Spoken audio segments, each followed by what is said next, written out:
तो देखो जो हमारा यहाँ पर कंटिन्यूटी इक्वेशन वाला टॉपिक खत्म हुआ। अब हम नेक्स्ट टॉपिक पे आते हैं, बर्नौलीज थ्योरम पे। बर्नौलीज थ्योरम से पहले हमें कुछ चीजें जानना जरूरी है। तो बच्चों, आमतौर पे मैकेनिकल एनर्जी हमने पढ़ रखी है। तो आप जब मैकेनिकल एनर्जी पढ़ते हो तो आप ये कहते हो कि मैकेनिकल एनर्जी में एक आता है काइनेटिक एनर्जी,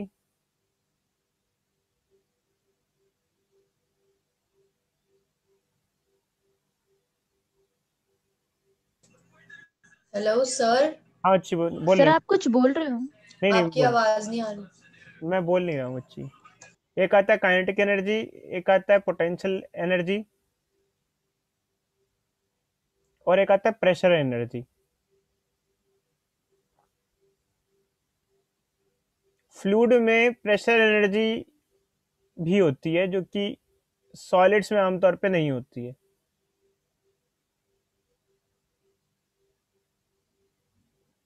ठीक है बच्चों, फ्लूइड में तीन टाइप की एनर्जी होती है। अब फ्लूइड में क्या होता है बच्चों, आमतौर पे काइनेटिक एनर्जी क्या होती है, half m v square. But fluid में ये फॉर्मूला यूज नहीं किया जा सकता है। बताओ अच्छी,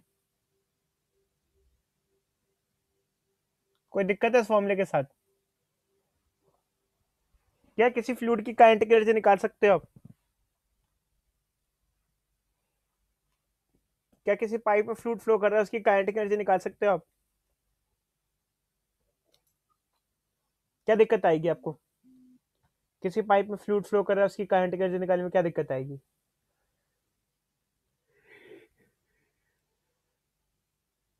बोलो भाई बोलो। सर हमें उसका मास फ्लो रेट अगर देखो अच्छा, बताओ चक्कर तो। चक्कर क्या होता है यहाँ पर कि पूरे पूरे फ्लूइड का मास पुट करेंगे क्या यहाँ पर, क्योंकि एम तो मास है। अब सॉलिड बॉडी में एक बॉल है, उसका मास पुट कर सकते हैं। बट मान लो किसी एक पाइप से फ्लूइड फ्लो कर रहा है, बहुत लंबा पाइप है, तो सारा मास पुट कर देंगे, ऐसा पॉसिबल नहीं है। तो यहाँ पर क्या होता है कि हमें एक छोटा एलिमेंट लेके स्पेसिफाई करना पड़ता है इस एलिमेंट की kinetic energy. Kinetic energy of specific element. पूरे फ्लूइड में क्या, पूरे पाइप में लाखों लीटर या कितना केजी फ्लूइड फ्लो कर रहा होगा, सबकी काइनेटिक एनर्जी थोड़ी ले सकते हैं।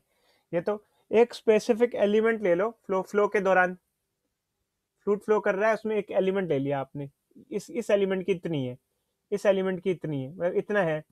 और एलिमेंट एक आइदर पर लीटर, मतलब यहाँ पे जो 1 लीटर है उसकी काइनेटिक एनर्जी इतनी है, पर लीटर के हिसाब से ले सकते हो, पर यूनिट वॉल्यूम के हिसाब से ले सकते हो 1 लीटर, और 1 kg के हिसाब से ले सकते हो, पर यूनिट मास के हिसाब से। तो यहाँ काइनेटिक एनर्जी डिफाइन की जाती है, यहाँ kinetic energy per unit volume, kinetic energy per unit volume और मास डिफाइन किया जाता है। तो kinetic energy per unit volume क्या हो जाएगा?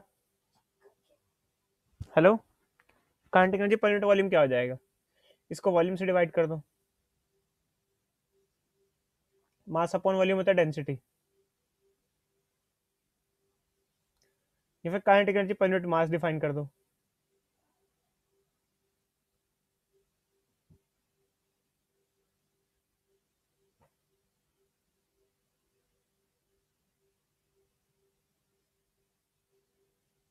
कोई डाउट बच्चों, कोई डाउट?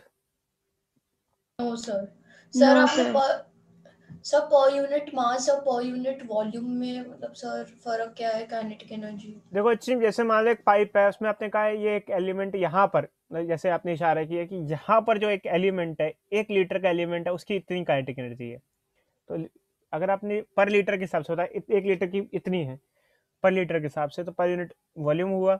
और यहाँ पे आपने बोला कि 1 kg फ्लूइड है और इसकी इतनी है, तो पर यूनिट मास हुआ। बट खैर, आमतौर पे फ्लूइड्स के लिए हम पर यूनिट मास कम ही डील करते हैं, पता है आपको?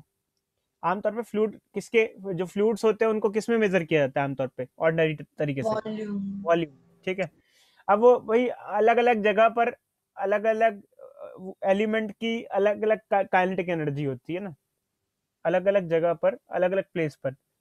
तो पूरे पाइप की एक साथ काइनेटिक एनर्जी नहीं निकाली जाती है, ये समझे या नहीं समझे बच्चों? बोल बात आप लोग बोलो। ठीक यस सर। ऐसे ही पोटेंशियल एनर्जी भी नहीं निकाल सकते। मान लो एक पाइप है तो सब भाई देखो फ्लूइड फ्लो कर रहा है नीचे से ऊपर, मान लो हर एलिमेंट की हाइट अलग अलग है, तो सभी की पोटेंशियल एनर्जी mgh थोड़ी हो जाएगी। तो कोई एक एलिमेंट ले लो भाई, एक एलिमेंट है यहाँ पर इतनी हाइट पे है, जैसे मान लो एक एलिमेंट मान लिया हमने, ये एक एलिमेंट है ऐसा इतनी हाइट पे मतलब, या फिर कोई एक एलिमेंट ले लिया हमने यूँ, भाई 1 लीटर का एक एलिमेंट है, ये 1 लीटर का एलिमेंट है, इसकी पोटेंशियल एनर्जी इतनी होगी। तो पोटेंशियल एनर्जी भी हम ऐसे ही पर यूनिट मास या पर यूनिट वॉल्यूम ले सकते हैं। कंटिन्यूस होता है ना फ्लूइड, तो मास से डिवाइड कर दो, पर यूनिट मास लेंगे तो जो कि हो जाएगा GH, और पर यूनिट वॉल्यूम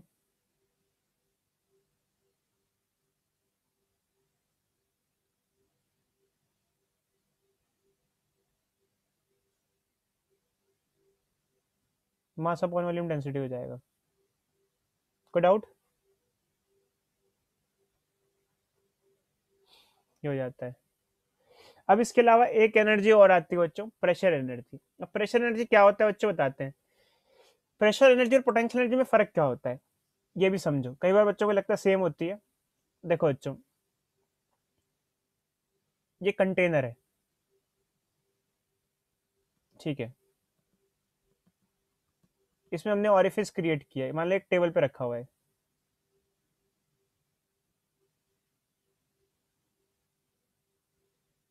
ये ऐसे ऑरिफिस क्रिएट कर दिया, होल कर दिया हमने, तो फ्लूइड बाहर आ रहा है, ठीक है। तो जैसे जैसे पानी का लेवल कम होता जाएगा तो वैसे वैसे स्पीड कम होती जाएगी। कोई बच्चा बताएगा क्यों? कोई बच्चा बताएगा प्रेशर क्यों? कम हो जाएगा ऊपर की साइड से। मतलब ऊपर जो कॉलम है उसकी हाइट कम हो जाएगी, कम पानी बचेगा तो प्रेशर कम हो जाएगा, ये होती है प्रेशर एनर्जी। अब पोटेंशियल एनर्जी तो बच्चे किसी एलिमेंट की ले सकते हो, जैसे कोई एक एलिमेंट है उस कुछ हाइट पे है, उसकी कुछ हाइट की वजह से कुछ एनर्जी होती है, वो होती है पोटेंशियल एनर्जी। तो प्रेशर एनर्जी मतलब कि मेनली उस पॉइंट से कितना ऊपर तक फ्लूइड फिल्ड है, वो होती है प्रेशर एनर्जी, कि उससे कितना ऊपर तक फ्लूइड फिल्ड है। और पोटेंशियल तो ये होता है कि कितना हाइट पर फ्लूइड एलिमेंट है, ये आपको पता होना चाहिए। अब जैसे कोई भी केस है तो potential is associated with height of that element and pressure is associated कि उस पॉइंट से कितना ऊपर तक फ्लूइड फिल्ड है, ये है अलग अलग चीजें। तो वैसे मैं प्रेशर का एक्सप्रेशन आपको बताऊंगा क्या होता है प्रेशर एनर्जी का। तो देखो जो एक्चुअली प्रेशर एनर्जी होता है,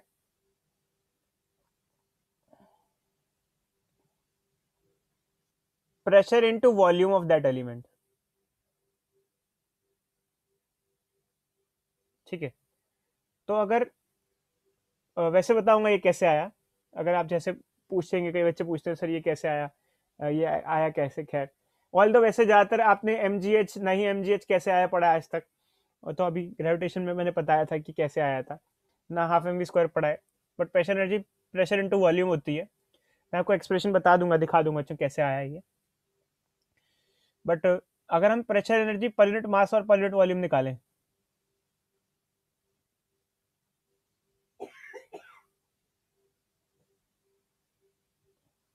तो क्या हो जाएगा, मास अपॉन वॉल्यूम क्या होता है, डेंसिटी, और रेसिप्रोकल कर दोगे तो 1 अपॉन डेंसिटी, और प्रेशर एनर्जी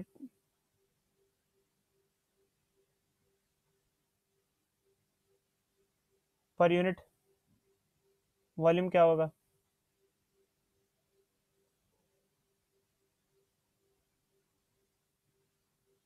जा जाएगा। कोई डाउट किसी बच्चे को? कोई डाउट किसी बच्चे को? No sir. No sir. जी आ जाता है बच्चों। सर पी प्रेशर है। P is pressure, V is volume, मतलब जो एलिमेंट है उसकी वॉल्यूम, जिस एलिमेंट की प्रेशर एनर्जी निकालनी है उसकी वॉल्यूम।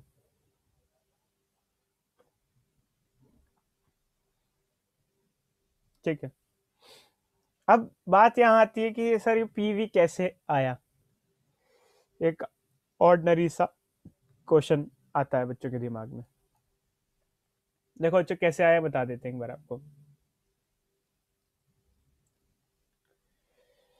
मान लो ये एक अरेंजमेंट है,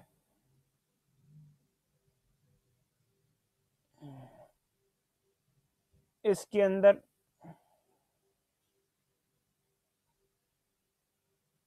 पिस्टन लगा हुआ है, पिस्टन लगा हुआ है।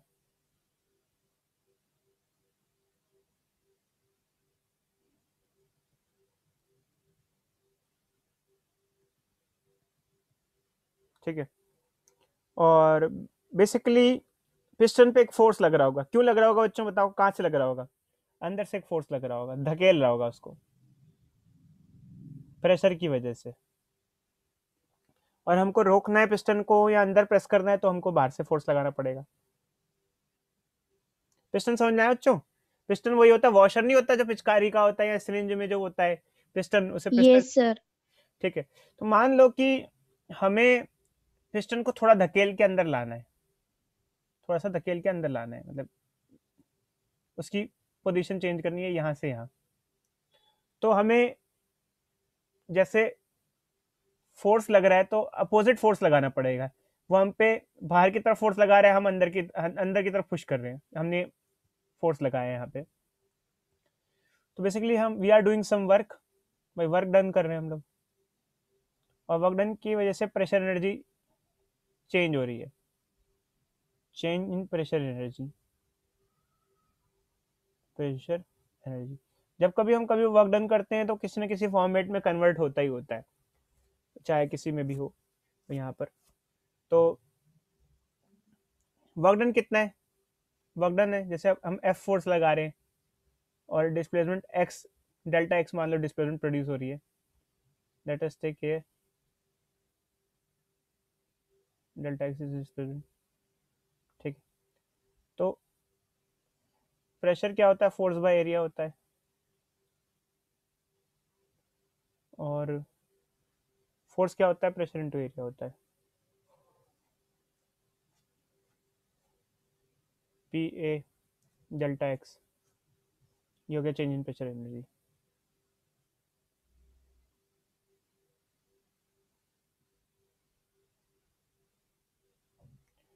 अब देखो एक्चुअली क्या होता है, एक होता है वॉल्यूम, वॉल्यूम होता है आमतौर पे वॉल्यूम होता है पाई आर स्क्वायर एच, या फिर एरिया इंटू हाइट या एरिया इंटू एक्स डिस्टेंस कह सकते हैं वॉल्यूम को।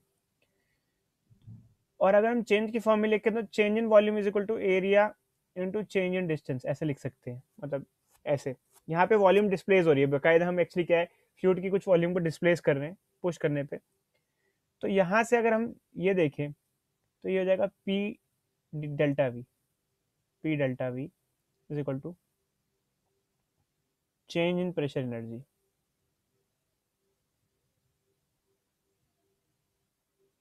ऊपर ऊपर से बच्चों एग्जामिनेशन में आएगा नहीं, तो बहुत ज्यादा मतलब बहुत ज्यादा ऐसा नहीं है कि लग लगा के देखते रहे कि सर क्या हो रहा है क्या हो रहा है, बताना सर क्या हो रहा है क्या हो रहा है। ऊपर से देख लो यार बस एक झलक क्या है। तो ये चेंज इन प्रेशर एनर्जी है, आया तो ये आया, तो फिर प्रेशर एनर्जी क्या आएगा, तो प्रेशर एनर्जी आ जाएगा, पीवी आ जाएगा।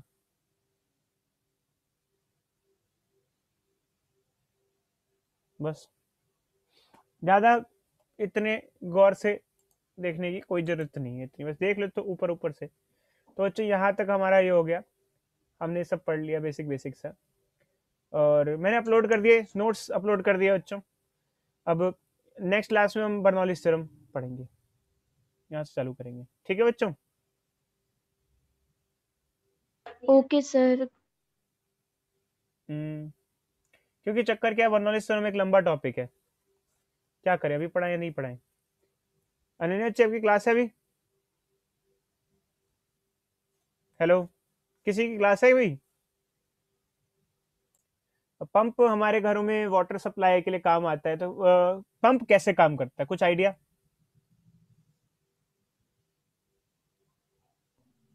प्रेशर डिफरेंस क्रिएट करता है। पूरी कहानी बताएगा कैसे वर्क करता है पूरा डिटेल में?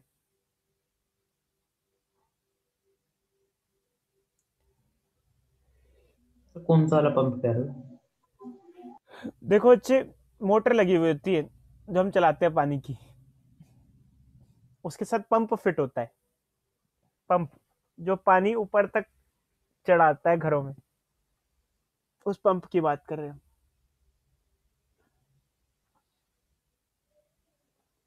हाउ पंप वर्क्स, कोई अच्छा बताएगा? किसी को आइडिया है?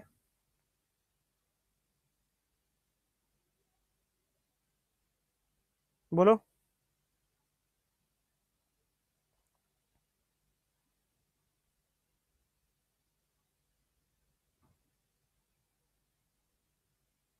सर प्रेशर डिफरेंस क्रिएट करता है जिसकी वजह से कोई भी फ्लूइड जाता चलो है। तो एक ग्रुप में एक वीडियो डाल लो, उसको देखो।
कि पंप में क्या होता है, जब मोटर घूमती है, जो ब्लेड होता है, इम्पेलर होता है, वो घूमता है और पानी को काइनेटिक और प्रेशर एनर्जी देता है ताकि वो पोटेंशियल एनर्जी में कन्वर्ट हो सके, ताकि वो ज़्यादा हाइट तक चढ़ सके।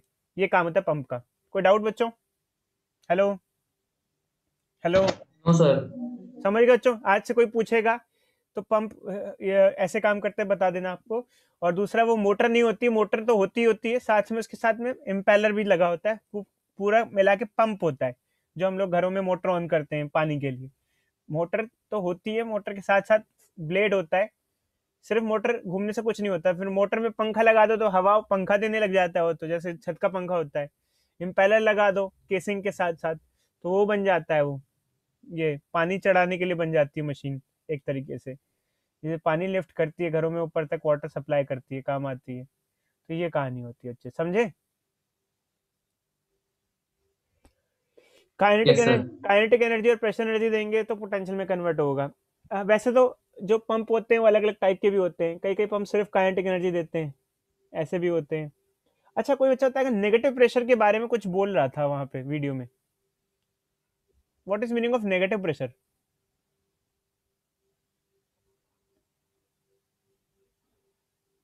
देखो बच्चों, जब हम सक्शन करते हैं, जैसे मान लो स्ट्रॉ से सक करते हैं हम लोग एयर को, तो कोल्ड ड्रिंक चढ़ जाती है। हम किसी जगह पर प्रेशर को एटमॉस्फेरिक प्रेशर से भी नीचे ले आए, जैसे मान लो बोतल को एकदम से सक कर दो, बोतल की एयर सक कर दो, क्या होता है? प्लास्टिक की बोतल की एयर सक करके देखा है बच्चे? पता है क्या होगा? मान लो कुछ आइडिया है? कई बच्चे मुंह लगा के सक कर लेते हैं एयर को, क्या हो यस जाता सिकुड़ सर, वो जाती है श्रिंक हो बॉटल। जाती है। है? श्रिंक हो जाती है, नेगेटिव प्रेशर बना देते हैं हम लोग। तो negative pressure meaning if the pressure is less than atmospheric pressure. Atmospheric pressure, pressure. तो वही हम जैसे पाइप में स्ट्रॉ से जैसे सक करते हैं, नेगेटिव प्रेशर क्रिएट करते हैं, तो उसकी वजह से फ्लूइड राइज कर जाता है। तो ये कहानी थोड़ी सी बता रहा था वो, खैर अभी आपको इतना ज़्यादा ज़रूरत नहीं है जितनी वीडियो में बताई जा रही थी, क्योंकि उसमें वो इंजीनियर